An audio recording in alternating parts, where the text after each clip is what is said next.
Historians will tell you that England has not been conquered by foreign invaders for nearly 10 centuries. Football supporters will tell you something different. The richest league in the world has attracted the best players in the world, and in many cases it's been the foreigners who've lifted the FA Premier League to new heights. They came, they scored, they conquered, and the English loved it.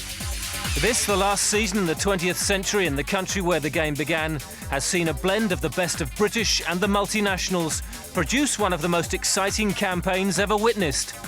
This is that Premier League story.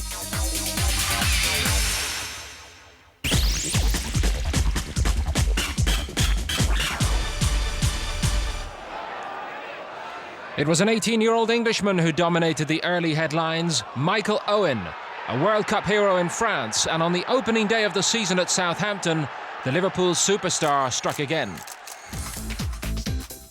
Owen's a young man in demand. His face is on everything, it seems, from clothes to computer games and even crisps. This boy sells. He's grown accustomed to the spotlight since he exploded onto the world stage at France '98. Others may have been overawed. Owen has thrived on the attention. The World Cup thing, it was taking a penalty in the penalty shootout. It was a crucial penalty, it was.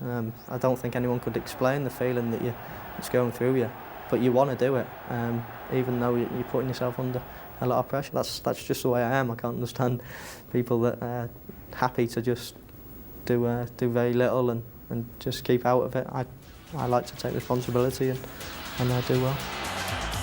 David Beckham's return from France was far from glorious. His infamous sending off against Argentina made him a target of hate for opposing fans across the country. There was even talk he would leave Manchester United to play his football abroad. But against Leicester on the opening day of the season, Beckham produced an immediate response. A trademark free kick secured a dramatic injury time equaliser. Becks was back. A week later, he was joined at Old Trafford by record signing Dwight Yorke. Alex Ferguson paid £12.6 million for Aston Villa's star striker. This is something I felt for a year. This wasn't something that happened overnight. It's something inside of me. I feel that I needed to take my career in a different direction. And obviously Manchester United has given me that opportunity to do so. Also making news in August, Ian Wright scored on his debut for West Ham at Sheffield Wednesday. But another debut wasn't so successful. After the departure of Kenny Dalglish, the Geordie faithful gave new Newcastle boss Ruud Gullit a rousing reception. But the promise of sexy football didn't materialise, as Michael Owen ran riot with a stunning hat-trick.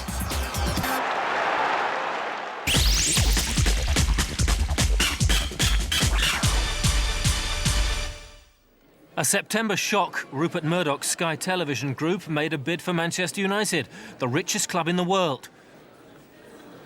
The board agreed to the billion-dollar sale, but the fans were not so sure of the media tycoon's involvement. The money's nice, but I don't know, there's something about Murdoch that doesn't sit well. Well, if he gets it right, he'll be a hero, but if he gets it wrong, he's going to be a villain. I think it's going to be bad for football and bad for United fans. The fans would eventually get their way. The bid was rejected by the government.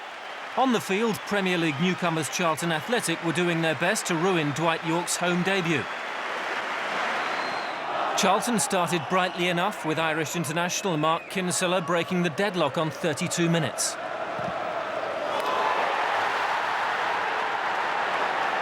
But any Charlton joy was short-lived as Yorke, with a little help from Beckham, scored twice in a 4-goal United recovery. A perfect start for United's latest recruits. I was just hoping to just have a strong performance, but to get 2 goals at the end of it, I mean, it's just a dream come true, really. Now it was Arsenal's turn. Another media group, Carlton Communications, proposed a £275 million takeover of the double winners. The Arsenal board acutely aware of the need to compete with their big rivals Manchester United, but Arsenal's fans were more worried that fresh big names had not arrived at Highbury. A spectacular goal by Mark Overmars in the opening game was hardly typical of the Gunners' early season form, which included 3 goalless draws. Overall, little for Arsene Wenger to celebrate.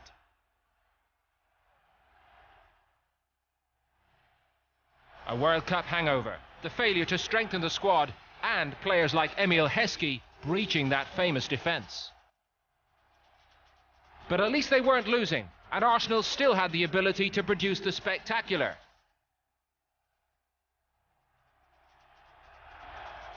Arsenal, a spent force, do I hear? Not just yet. I have players with a lot of experience, and the only talk we have inside the team is how can we win the next game, and see how well we can improve our game and how well we can play in the next game, that's all. Next up, it was the big one. For the first time in the season, Arsenal displayed their double winning form by dismissing title rivals Manchester United in an emphatic 3-0 win.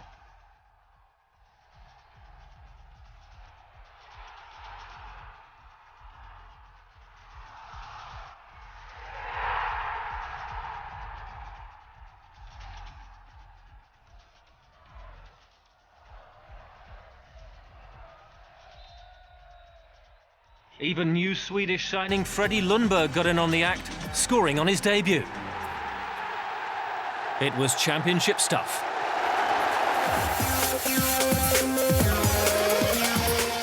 After much speculation, Tottenham finally parted company with Christian Gross, leaving David Pleat in charge. Alan Kirbishley collected his Carling Manager of the Month award for August following Charlton's excellent start to the season. Their 5-goal thrashing of Southampton, who'd started poorly, was the highlight. They also played out a terrific 3-3 draw at Anfield. Charlton mid-table and enjoying life in the Premier League. A rejuvenated Paul Merson scored on his debut as Aston Villa went back on top. And the enigmatic Matt Le Tissier notched up his 200th goal for Southampton. Sheffield Wednesday's Paolo Di Canio also hit the headlines after this controversial push on referee Paul Alcock. He was later fined £10,000 and banned for 11 matches.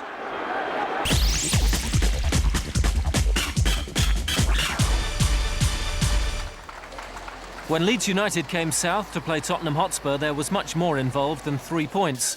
Spurs wanted George Graham as their new manager. Leeds were not keen to part with him. And some Spurs fans, remembering Graham's Arsenal background, were not in favour of signing the Scot. The two sides battled out a 6-goal thriller. Leeds surged to a commanding 3-1 lead, but a belligerent Tottenham side fought back to earn a point, thanks to Sol Campbell's injury-time equaliser. A week later, George Graham was Spurs' new boss, and there was no doubting he meant business. I'm the new manager here, and the only reason I'm here really is because, you know, the club and the team mainly is underachieved. Hence, you know, I'm the new messiah, trying to put things right. So we're going to do things my way, and I tell them. When Tottenham travelled to Leicester, another manager was making headlines. The Foxes boss Martin O'Neill was being courted by Leeds. We've just got to say right from the bottom of our hearts, Martin, please don't go. I just pray and hope that he does stay, because without Martin O'Neill there would certainly not be a Premiership club here in the city. A sellout crowd made their intentions very clear. They wanted the man who'd taken them to Wembley and into Europe to stay where they felt he belonged, at Filbert Street. But it was Spurs who took the early initiative. Darren Anderton's inviting cross met by Les Ferdinand. Spurs 1-up. The George Graham era off to a flying start. But on this emotionally charged night, Leicester would not lie down.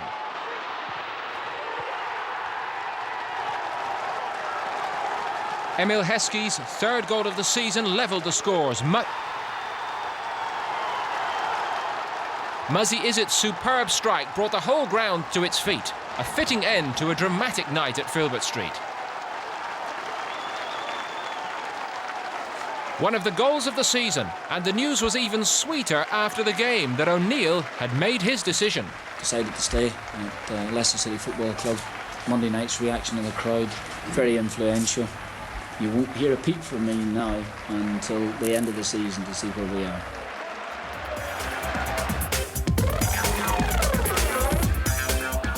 David O'Leary was confirmed as manager of Leeds. Everton signed Ibrahima Bakayoko, the Ivory Coast international striker. After kicking teammate Ayel Berkovic, West Ham's John Hartson was fined and suspended. Michael Owen hit the goal-scoring headlines again, bagging 4 against struggling Nottingham Forest.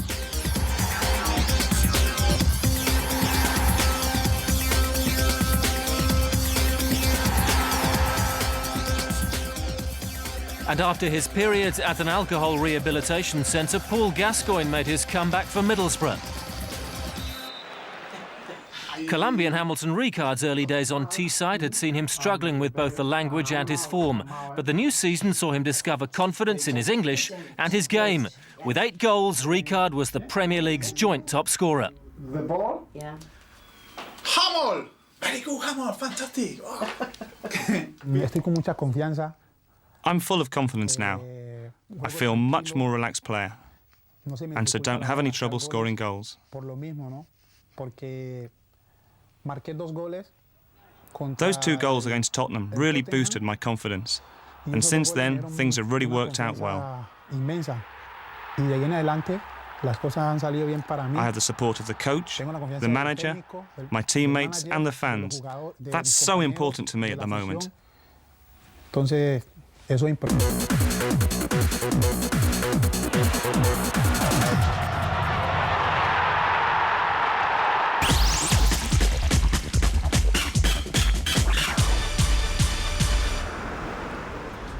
By November, John Gregory's Aston Villa was sitting on top of the table. In a Premiership dominated by the Foreign Legion, they were the exception. I quite sort of like the idea, the fact that we're almost flying the flag for England, you know, and I call it the England B team. The goals of Julian Joachim had taken Villa to the top, but the real strength of this side lay in its watertight defence.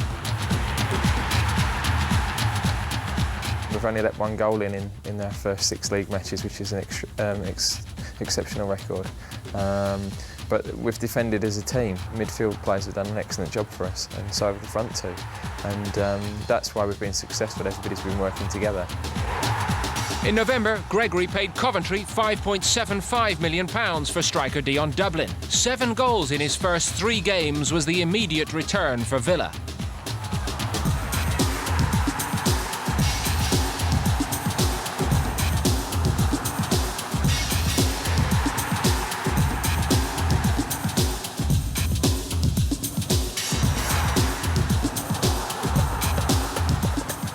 A 4-1 victory at Southampton gave Villa a record 12-match unbeaten start to the season, a feat celebrated with one for the album.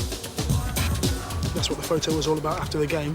It was just about making the record mix with Aston Villa, so we've enjoyed that moment for a few seconds, you know, but we've got to get back to work on Monday and get back to reality. In their very next match, Villa were brought down to earth by a Robbie Fowler hat-trick. They lost 4-2 at home to Liverpool.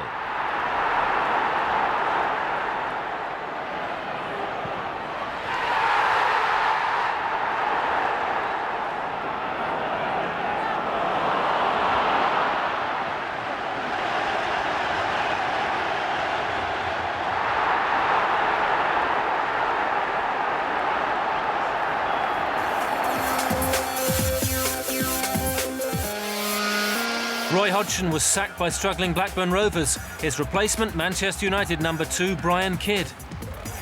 After 28 years at Anfield, Roy Evans resigned, leaving Gerard Houllier in sole charge. A serious knee injury ended Gigi Kazaragi's first season at Chelsea. Peter Schmeichel's shaky start to the season continued, this uncharacteristic error helping gift 3 points to Sheffield Wednesday at Hillsborough. And £8 million signing Duncan Ferguson scored twice on his debut for Newcastle United.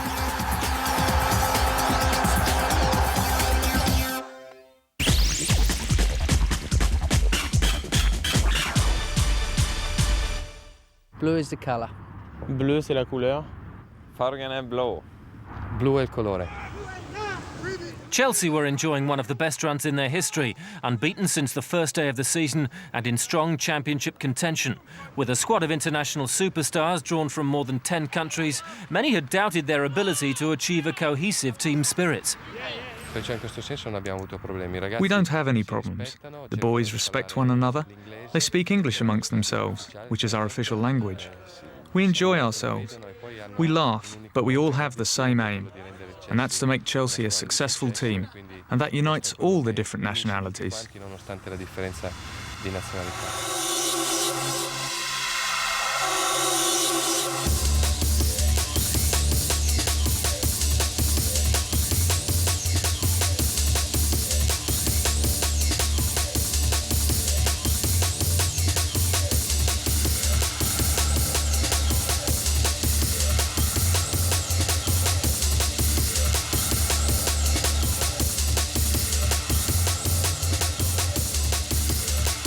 And in Chelsea's multinational squad, no one seemed to have embraced the mood of English football better than the man from Sicily, Gianfranco Zola, perfectly at home in West London.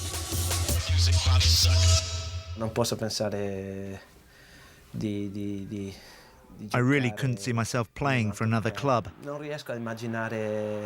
I just couldn't imagine playing for a different team. I feel as if I've always played for Chelsea. And I think I'm going to be with Chelsea forever. Zola's love affair with England began in November 1996. He's won European and domestic honours with Chelsea and the much-coveted Footballer of the Year award in '97. And he plays like he lives, armed with a smile, even in the cauldron of the Premiership. The spirit of English football is really something special. The intensity, very exciting to play in. A 1-1 draw at Old Trafford saw Chelsea second in the table and firmly in the championship frame. By the halfway point, attendances were up again, averaging just over 30,000. The league had divided itself into 3 groups. The front-runners, Arsenal, after a slow start, Chelsea, Manchester United and Aston Villa, and they'd set an incredible pace. The chasing pack included Leeds, Derby, Leicester, Middlesbrough, who'd won at Manchester United, and West Ham, another side who were capable of something spectacular. Then there were the clubs like Sheffield Wednesday, Spurs, Newcastle and Everton involved in major rebuilding or emergency surgery to get them out of trouble. And the 5 or 6 clubs at the bottom, including Blackburn Rovers, still among those unable to fight their way out of the relegation quicksand. Topping the table, a surprise, Aston Villa, playing with confidence and style. Great goal, but it wasn't to last.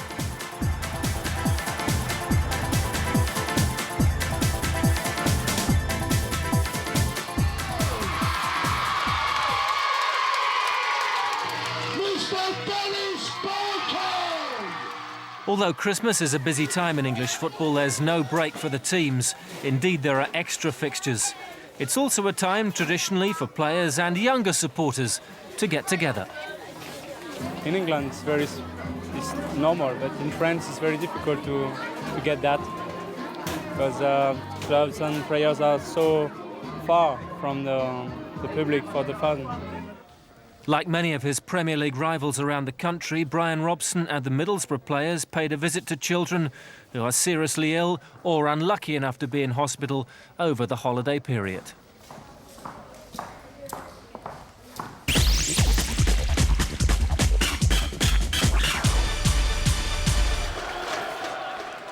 The new year in England opens with a bang. There's no winter break, and in January, 2 weekends are devoted to the FA Cup. But that didn't prevent the Premier League from making more headlines. Dave Bassett, manager of Nottingham Forest, the bottom club, was sacked to be replaced by Ron Atkinson, for whom things started rather embarrassingly. He went into the wrong dugout for his first game at home to Arsenal, which they also lost. Things improved briefly at Everton, the Dutchman Pierre van Hooijdonk scoring the only goal to put Everton in serious trouble and give Forest some hope.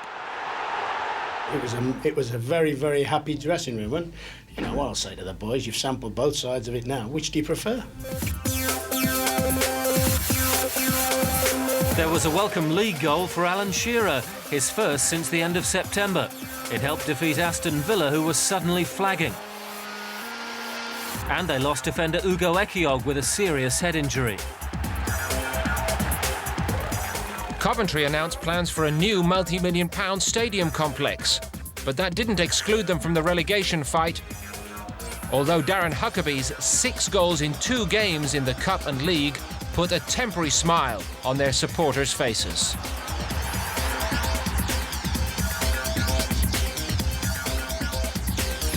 And it was good to see Gaza with something to smile about too after his stress and drink problems. You know, just trying to enjoy my football as much as I can. Like I said, I'm on these antidepressant tablets which don't make me excited or don't get me down, and you know, sometimes it does affect us on some games. At the top of the table, the big game of the month was at Highbury. Arsenal against the leaders Chelsea. Chelsea without Tore Andre Flo. Man Utd, long ball forward looking for Overmars. Oh, this drop to Bergkamp. Oh, fantastic finish, Dennis Bergkamp. It looked as if there was no way through there, but Overmars stumbled, it fell in front of Bergkamp, and he finished in great style. In previous games, Chelsea had played moderately, yet still collected the points. But here, despite a lot of possession, they couldn't break down that infamous Arsenal defence.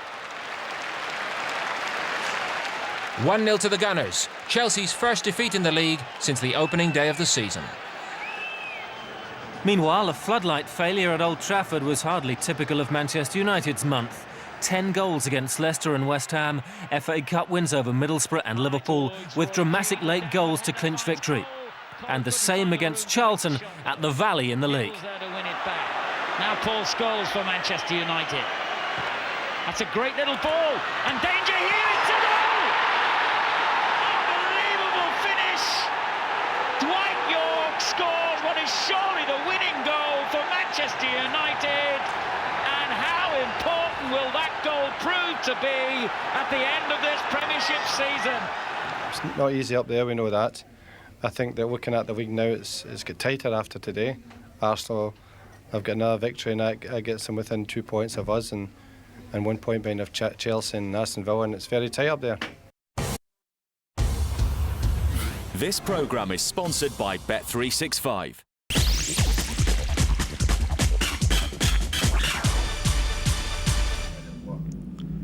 Clubs just below the top financial level, like Derby County, survive and grow only through good leadership on and off the field. Jim Smith is the most experienced manager in the Premier League. He also has a reputation for a worldwide knowledge of the transfer market. This season, a squad made up of 11 different nationalities has never been out of the top 10 and has chased a place in Europe, again in some style.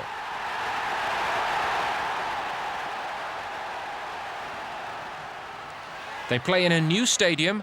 A new training complex will be built this summer. Derby are proof that it isn't always the rich who inherit the earth. But Smith, or the Bald Eagle as he's known, acknowledges there are dangers ahead because of the huge money in the English game. I think we've all got to get together and try and get some sense back into it, because it's getting out of control really with players' demands and wages. And I think that partly the clubs are to blame, because the greed of the clubs, i.e. wanting to have all the players or wanting to win all the pots. West Ham grew from being a friendly East End club into a national force in the 60s, the era of Moore, Hurst and Peters. In the years since, the East End of London has changed, and so have West Ham, without ever forgetting their roots and their reputation for good football. Harry Redknapp was a Hammers player of the Bobby Moore generation. As the current boss, his difficulties are twofold. He has to maintain West Ham's footballing tradition and compete in a much stronger league. This season, West Ham have conceded goals alarmingly at times, 4, 5, 6-goal defeats.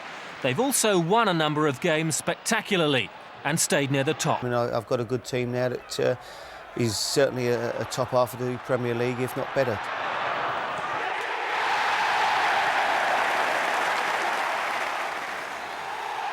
But if you're looking for colour, character, frankness and passion, then head for Coventry and Gordon Strachan, the straight talker.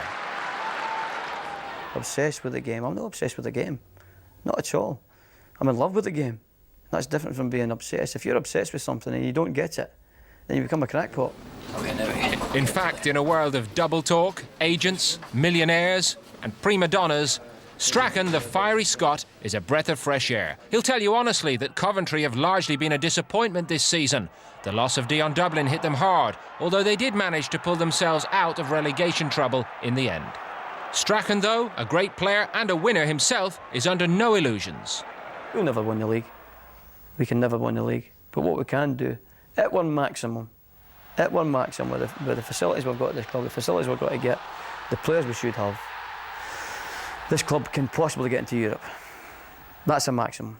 We can win the odd cup now and then, but it can't win the league. Meanwhile, the championship race continued at breakneck speed. 4 goals for Manchester United substitute Ole Gunnar Solskjaer in 19 minutes, creating 4 records in the process, relegation staring Forest in the face. A wonderful month for Arsenal's Nicolas Anelka. 2 goals for France against England, a goal that brought a point at Old Trafford and 3 against Leicester City.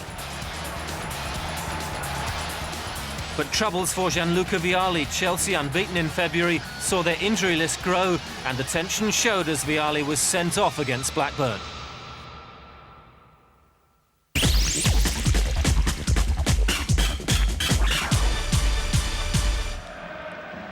At Tottenham, George Graham's attention to detail was knocking Spurs into shape. And we were seeing the best of David Ginola, the spectacular and sometimes outrageous Frenchman. He was a central figure in Spurs' climb up the table and good form in 2 cup competitions.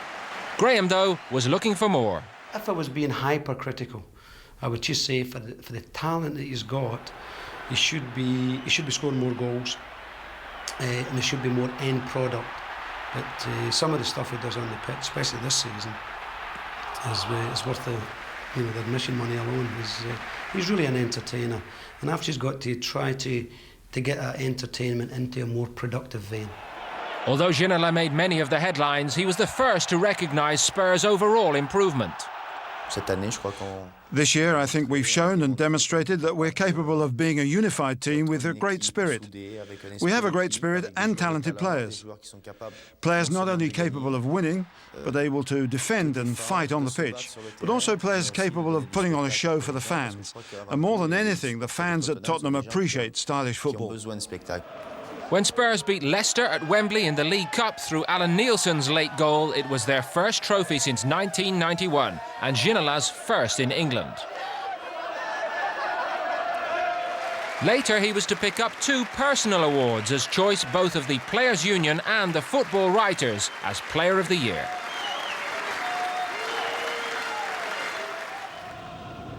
One of the mysteries of the season were Newcastle United, the focal point of the Geordie Kingdom, that special area in the northeast corner of England. The Magpies' pulling power is enormous, every home game a 36,000 sellout. But they've only slowly recovered from the turmoil of replacing Kenny Dalglish with Ruud Gullit. The team rarely appeared in the top half of the table. So anything special which came their way, like FA Cup success, was a blessed relief.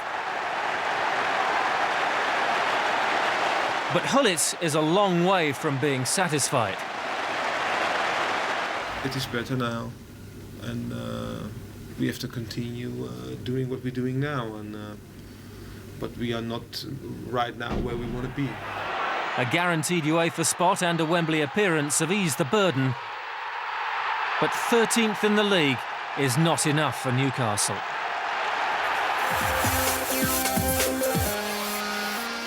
Wimbledon manager Joe Kinnear suffered a heart attack at Sheffield Wednesday. He was sidelined for the rest of the season, and in his absence, the Dons began a slide down the table. Over the last 12 games, they fell from 6th to 16th, their worst ever Premiership position.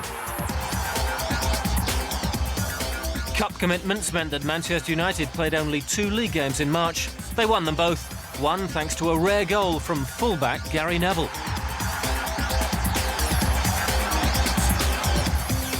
Emmanuel Petit was sent off for the 4th time in 17 months and threatened to quit English football. Wenger's French stars were restless, and Arsenal remained 4 points behind Manchester United.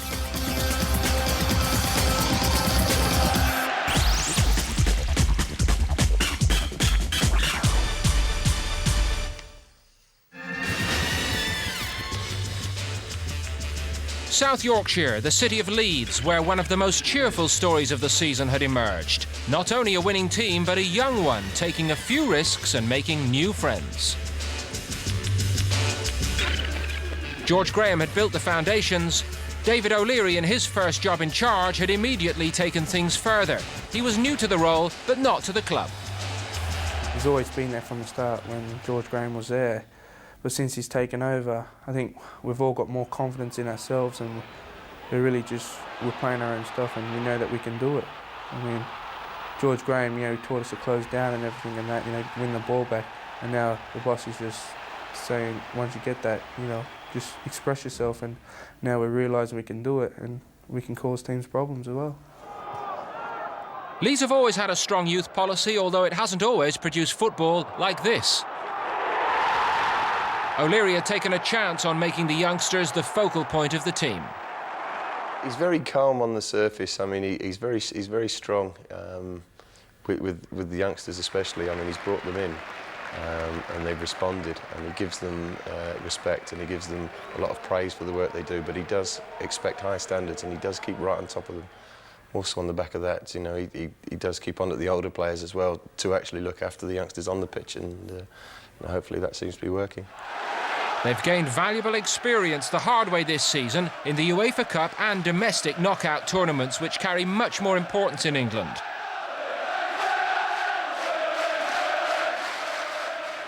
And in the league, they put together a run of 8 consecutive wins, helping secure 4th place. They and their new manager have looked comfortable among the elite. I want to manage at the top where the pressure is. I've played at the top and where the pressure is for 20-odd years, and that's where I want to stay for the next 20 years. And I know what a privilege it is to be asked in the first job to manage Leeds United. But O'Leary believes they will need to strengthen to win any of the big prizes. At the bottom, the big story of the month was Everton, whose 45-year existence at the top level was under serious threat. Walter Smith's side had dropped into the bottom 3 after 4 consecutive defeats. £20 million hadn't improved things. Something drastic was needed. A miracle, a hero. Everton found both. Kevin Campbell scored twice in a 2-0 win over Coventry. Campbell was on loan from Trabzonspor in Turkey, and he desperately wanted a return to England. The important thing for me is to try and impress. If Everton stay up and I could score goals, that's perfect. Next to Newcastle, and Campbell scored 2 more goals in a 3-1 win. Now Everton face Charlton. Campbell again. Everton won 4-1, 2 more from Kevin Campbell. Everton had pulled clear of trouble. Campbell's goals had probably saved Walter Smith his job. Thing of dreams, really. 6 goals in 3 games. Overall, 6 goals in 5.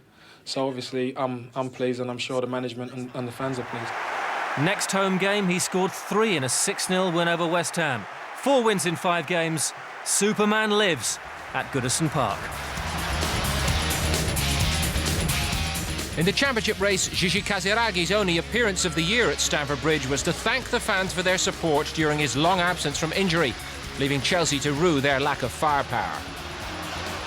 I think we can say it's over, but we have still a 2nd place to reach if we want to be qualified directly for the Champions League. In the FA Cup semi-final, 10 Man United beat Arsenal. Then they made a few changes to beat Sheffield Wednesday comfortably at home in the league. Next, possibly the best result of their season, 3-2 against Juventus in the Champions League semi-final. They had been 2 goals down. But then United squandered the chance of all 3 points at Leeds, as Dwight Yorke missed a late winner. Arsenal were catching them. In reply, Arsenal had reacted with great character to their cup defeat, 5 against Wimbledon at Highbury. 6 against Middlesbrough at the Riverside.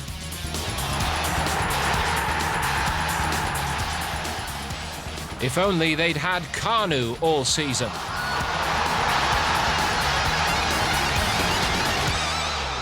Keep the pressure on them as long as possible. We just can try to win our games at the moment. Can't do more, unfortunately. At White Hart Lane, Tony Cottee scored the 200th league goal of his career. Robbie Fowler's controversial goal celebration earned him a 6-match ban. At the bottom, Southampton came from 2 goals behind to draw 3-3 with Blackburn Rovers. Marians Pahars becoming the first Latvian to score in the Premier League. But defeat by Aston Villa meant relegation for Ron Atkinson's Nottingham Forest.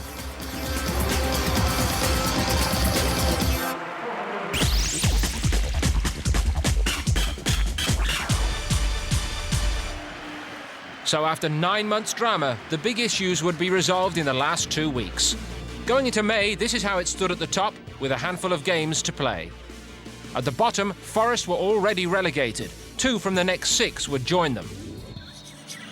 Manchester United were still on target for 3 trophies. A 2-1 win over Villa, no signs of flagging, but a few injury problems to contend with. Chelsea were winning again now, but the other 2 would have to slip up for them to have a chance. In the top 3 since December, they were still heading for their best ever Premiership finish. But frayed nerves at Highbury. A stuttering 1-goal win over Derby helped Arsenal keep their challenge on track. Just.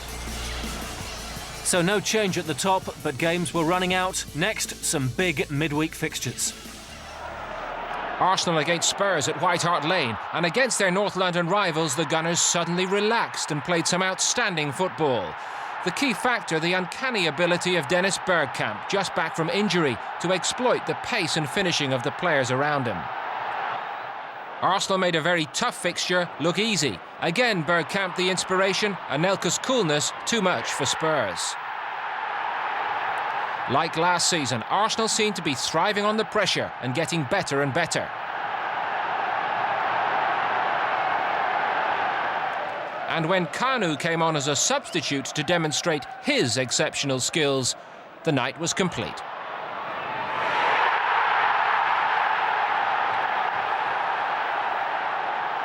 This had been a performance of championship quality. Arsenal's 19th league game without defeat.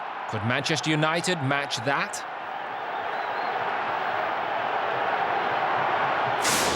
On the same... David Beckham cross. York so strong in the air.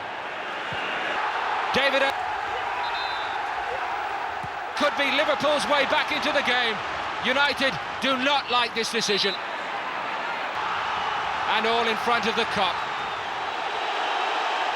It's a yellow card, a second one for Dennis Irwin. He played on and kicked the ball away here. A former Manchester United player strikes a dagger through their championship ambitions. And how Ince will have loved doing that to his old employer. Meanwhile, at Stamford Bridge, Chelsea beat Leeds 1-0 thanks to Gustavo Poyet's goal. If he hadn't been injured in December, we'd have won the championship, said Vialli. He could have been right. Arsenal back in the driving seat, but United still with a game in hand.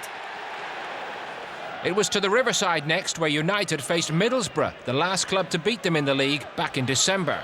And Borough gave United a fright. An ankle injury to Roy Keane was also cause for concern. United had already had one goal controversially disallowed for offside, but on the stroke of half-time, Dwight York finally found a way through with his 29th of the season. United top on goal difference.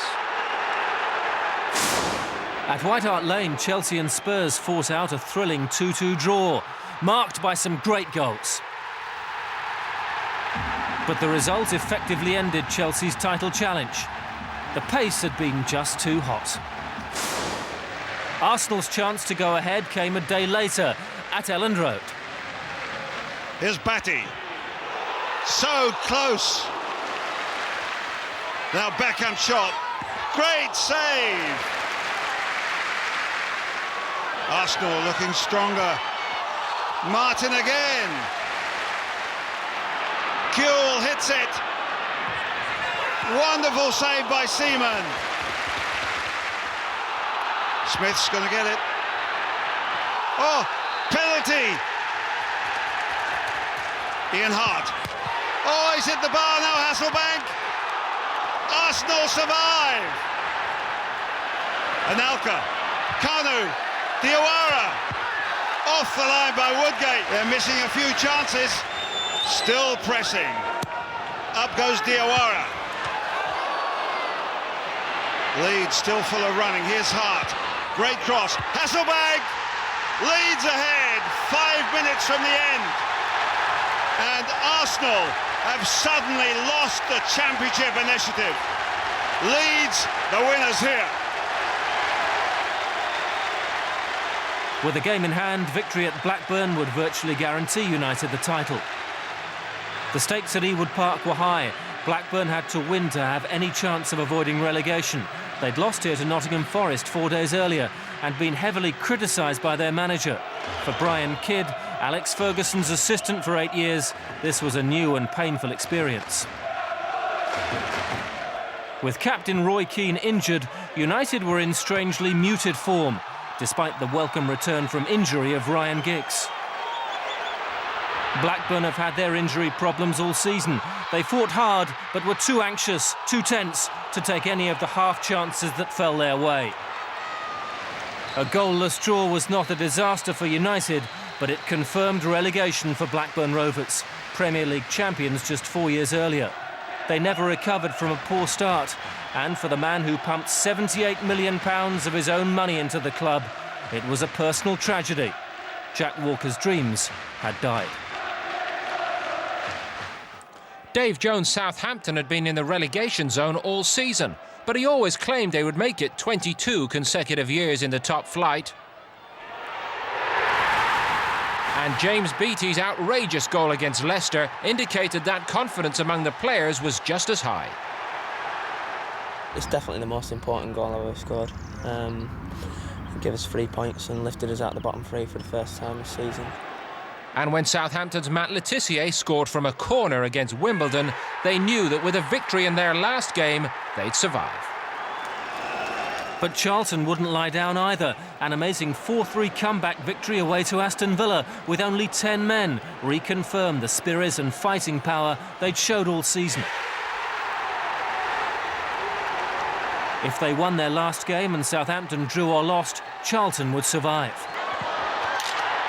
Spurs 1 up. Perhaps there was going to be a dramatic twist in this championship story after all.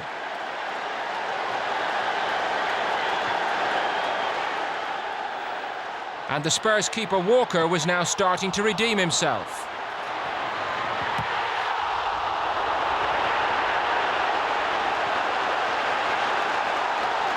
But as United have proved this season, the big were ahead, and it wasn't just the win bonus they were thinking of here. Although United created a number of chances to wrap it up completely, either Walker or some poor finishing kept the scoreline the same, which meant that any last-minute errors could ruin everything. It was a tense last 20 minutes for everyone. But at last, the final whistle on the season. Manchester United's title, their 5th in 7 years.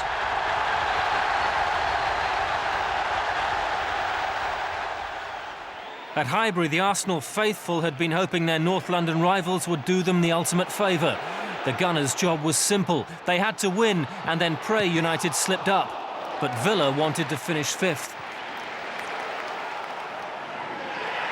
Then news filtered through from Old Trafford. Spurs were winning. Things were looking good for Arsenal. But they still had to win their game, and that was taken care of by substitute Kanu. It was a vital 6th Premiership goal for the Nigerian. But from Old Trafford, the news was now not so good. United were in front. At full-time, Arsenal had done all they could, and the attention turned to events at Old Trafford. The Gunners could only hope for a late Spurs goal. It never came, and the champions had to relinquish their crown.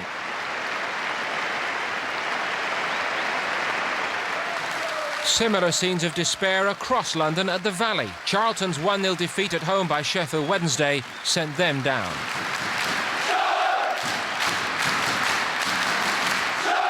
For me, and I hope for the players, just the thought of Villa Park last week and the atmosphere here today and what we've been involved in all year is enough to bring us back into this Premiership. There was jubilation at the Dell as Southampton once again avoided relegation.